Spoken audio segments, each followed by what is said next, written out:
Afternoon everybody, Silverbolt here, back with the third part in my Who Are the Good Guys series of videos. And today we're going to be looking at the Blood Angels Space Marines, one of the Prognita Legions. And giving them, as in the previous video, a mark out of 10. And I'm going to give them, the marks out of 10, it should be said, are not a blanket are not a blanket system. Because obviously, you know, different factions have various degrees of good and evil. Obviously, the Imperium are supposed to be the good guys, so it's going to be factoring in what they do compared to the race and the factions that they belong to. So there we go. Just to clear that up a little bit, in case I suddenly decide that I'm going to give, say, the Ultramarines 5 out of 10 and then do the Necrons 5 out of 10 as well. And it's like, you know, you can't really compare the Ultramarines and the Necrons as being on the same level. So the scoring system is going to be based around their own individual factions. Or races / ideologies. That out of the way, let's talk about the Blood Angels. And the Blood Angels, like an awful lot, like the Dark Angels, have had a bit of a renaissance in the last few years. Which started off with the Space Wolves, really. They were one of the first ones to get a bit of an upgrade in the plastic kits to make them a bit more distinctive. Because the Blood Angels, they had units like the Death Company, but other than that, they were just red Space Marines. There wasn't really anything apart from the Death Company and a few characters that really singled them out. So, over the last few years, the Blood Angels and the Dark Angels and other Space Marine chapters have really had a bit of a push from Games Workshop to make them look much more individualist. I'm not complaining about that. Some of the Blood Angel models are some of my favourite Space Marine models. But we're not talking about the models in this regard. We're talking about the lore and the characters beyond what you get on the tabletop. Now, the Blood Angel Legionnaires Astartes are a Prognita Legion. They are one of the first of the 20 original Space Marine legions created by the Emperor just before the start of the Great Crusade, and they were led by Sanguinius. Now, Sanguinius, as well as being a Primarch and having all of the powers that go into being a Primarch, also has a genetic flaw in the form that he has wings. Now, they're still arguing as to whether Sanguinius' wings, which gave him a very angelic beatific demeanor. And people still wonder why people question my sexuality. Gave him a very angelic, beautiful, regal appearance, because he got this giant angel wings. Hence why he's called the Angel. And Sanguinius is presented as one of the most likeable, at least until we get to Lorgar, the books of Lorgar, referring to the Horus Heresy here, I should point out, as one of the most endearing of all the Primarchs. He's very human, with a sweet innocence almost to him that makes him very relatable as a character. At least until we get to Lorgar, and for anybody who's read the first Heretic, wow, what a book. But there we go. Yeah, Lorgar. If you haven't got as far in the Horus Heresy as Lorgar, as the first Heretic, very, very good. Anyway, Sanguinius leads the Blood Angels, and he was very good friends with Horus in the Horus Heresy, before the Heresy. Very deep in each other's councils and very, very trusted. I think it is said at one point that Sanguinius was very, very close to Horus, even more so than he was to some of the other Primarchs.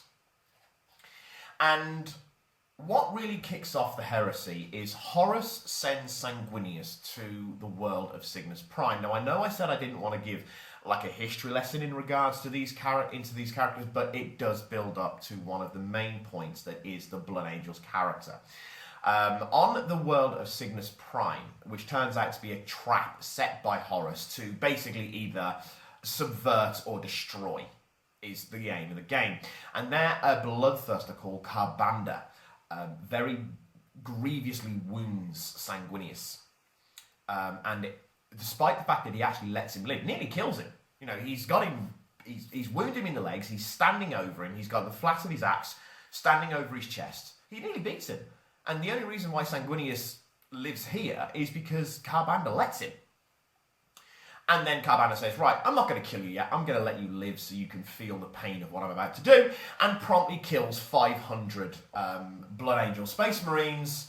With the psychic shock and the backlash, and the psychic backlash and the emotional trauma of that, promptly knocks Sanguinius unconscious. Due to all of this, it triggers an effect known as the Black Rage. Now, the Black Rage is one of two significant ailments that afflict the Blood Angels Legion. The Black Rage makes them psychotic, murdering, berserk lunatics. Not unheard of it's not solely a Blood Angel's trait. After all, the Space Wolves have it, and so do the Raven Guard. In that they end up with these berserk, frothing, maniac warriors. Though the Space Wolves and the Raven Guards tend to be a bit more mutated than is normally seen in the forms of the Wolf and I forget what the Raven Guards, the calls are that are kept in the bowels of the Rook. But anyway, the Black Rage affects all the Blood Angels to some degree or another, bar two. One is Mephiston, and the other one was Sergeant... That's really bad, I can't remember his name. But anyway, no, sorry, they're the ones that have beaten the Black Rage. The Black Rage affects all of them, and it can affect them at any time, and they always feel it within them, this building up of this rage and this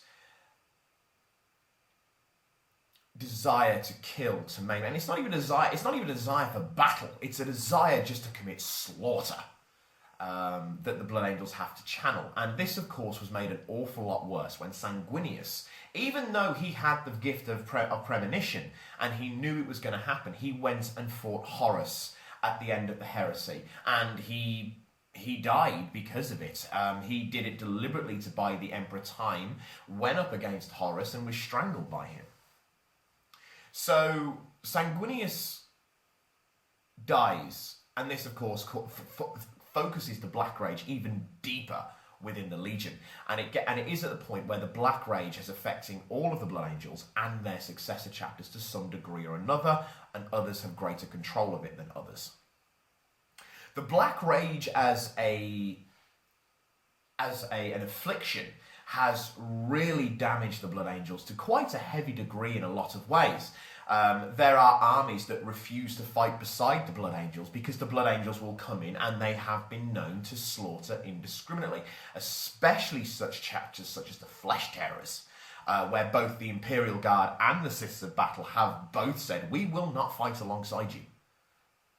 It got to the point where Gabriel Seth actually ignores calls for aid, goes against a lot of Space Marine tradition of giving aid to those who request it from the Space Marines, because he does not trust himself or the men under his control to not butcher their allies. The viscera and the gore that the Blood Angels revel in when the Black Rage hits is very, very, very prominent. They don't just kill, they slaughter, they dismember, they eviscerate, they butcher their way through anything and everything, and nothing is safe from them. To those who are afflicted by the Black Rage. Now, to argue this point, because that automatically says, God, these guys sound like absolute utter monsters. But then you have to look at the other side of the Blood Angels, in that the Blood Angels especially do their best to control this. There's an awful lot of checks and stringent lists in regards to keeping the Blood Angels safe and secure, and their allies safe and secure when it comes to the Black Rage. Those who end up being afflicted by the Black Rage end up in the Death Company, and it's a death sentence, because even if the Death Company somehow survive the battle, because they're usually thrown into such tactics as forlorn hopes if the Blood Angels ever do it, they're basically used as attack dogs. Very tough and very hard to kill attack dogs, but attack dogs nonetheless.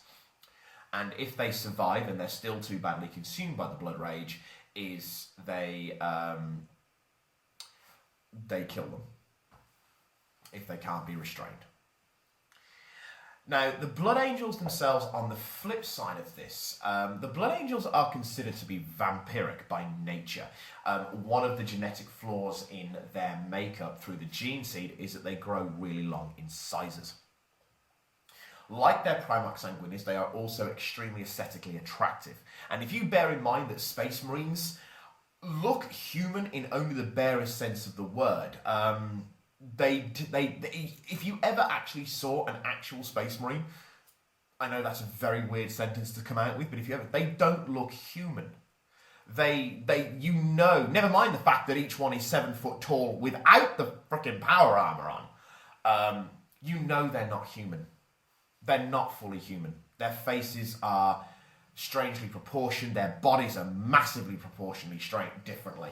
Because obviously, bear in mind, their rib cage, for instance, isn't actually individual ribs. It's one solid mass due to the implants that they go through. But the Blood Angels have a very attractively aesthetic look to them. They tend to be blonde. I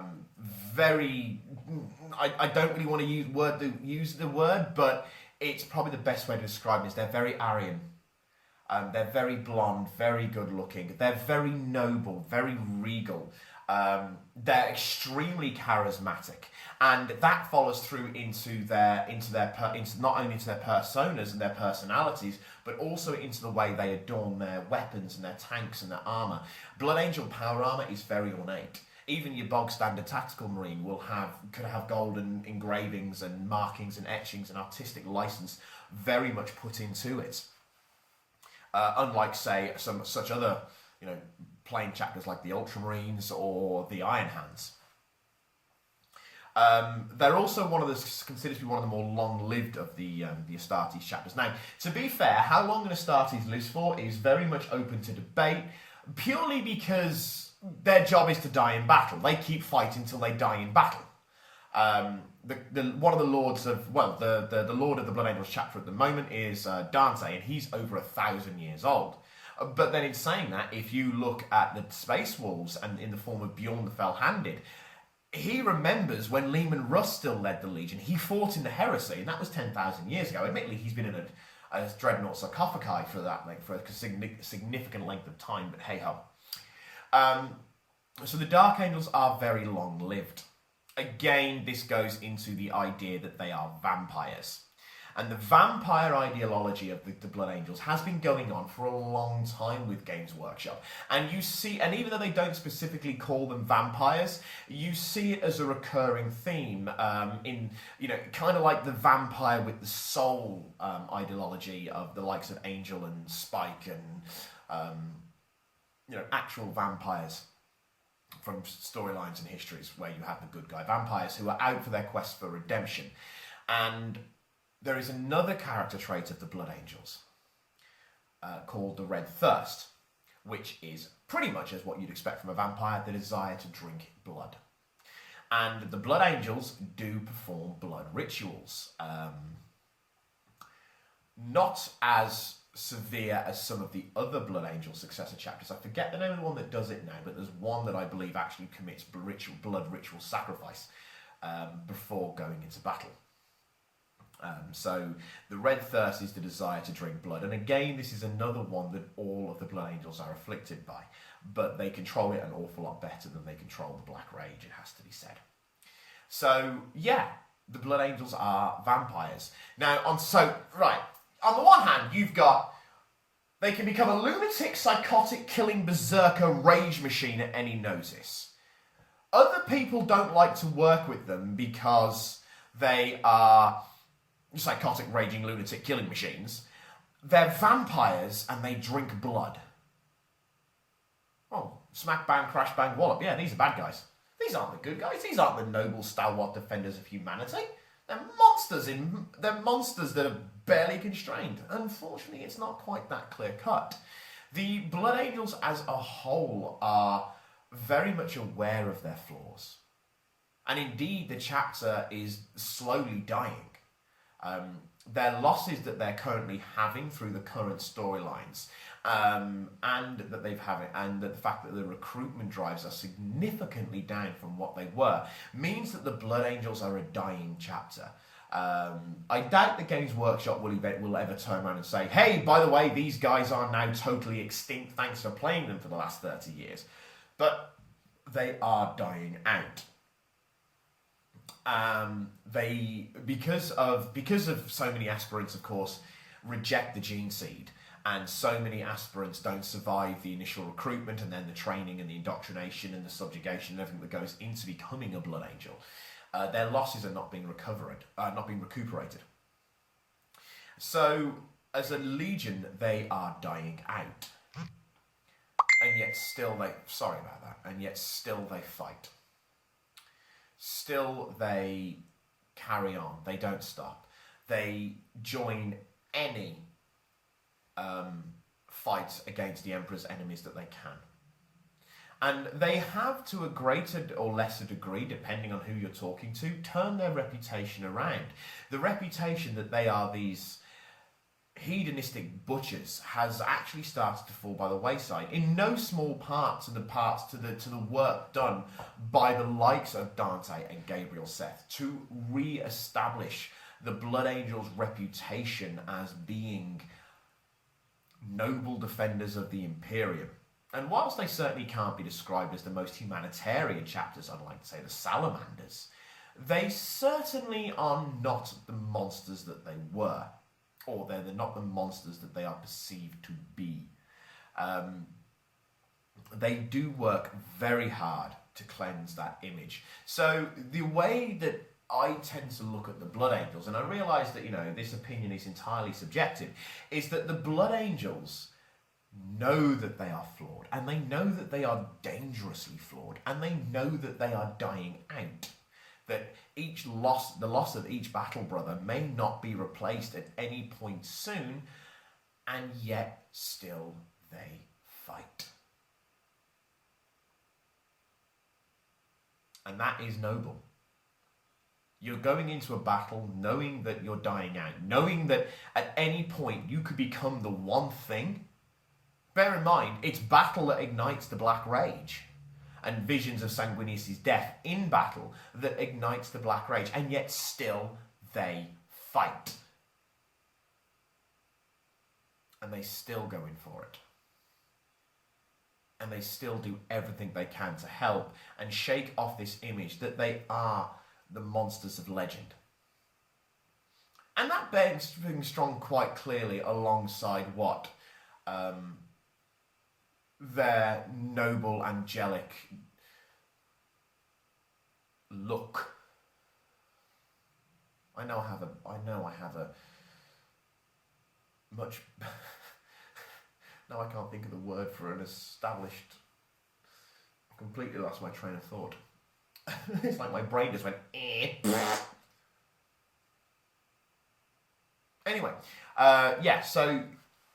Even going by they're trying to live up to and change a harsh reputation and stand up. Vocabulary, that's the word I was looking for. Vocabulary. I have a better vocabulary than look or good, whatever it was that I said. Anyway, never mind, tangent. So it was a late night. So the Blood Angels, on the one hand, you have them as these psychotic, murdering, raging loons. But only some of them. Not all of them. Only some of them. And then on the other hand, you've got these stalwart defenders of the Imperium who, despite all the odds, despite what they're going through, they still stand and fight to protect mankind.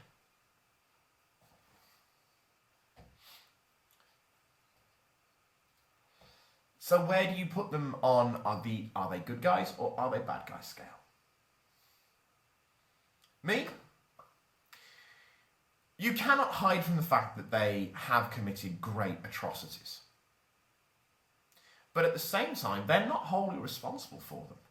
The flaws in their gene seed and the death of their Primarch, they're not held accountable for that. So I would rate the Blood Angels based on what they choose to do, not what they do because they can't help it. And they choose to fight and protect that which is good. So I rate the Blood Angels, not completely taking away from the fact that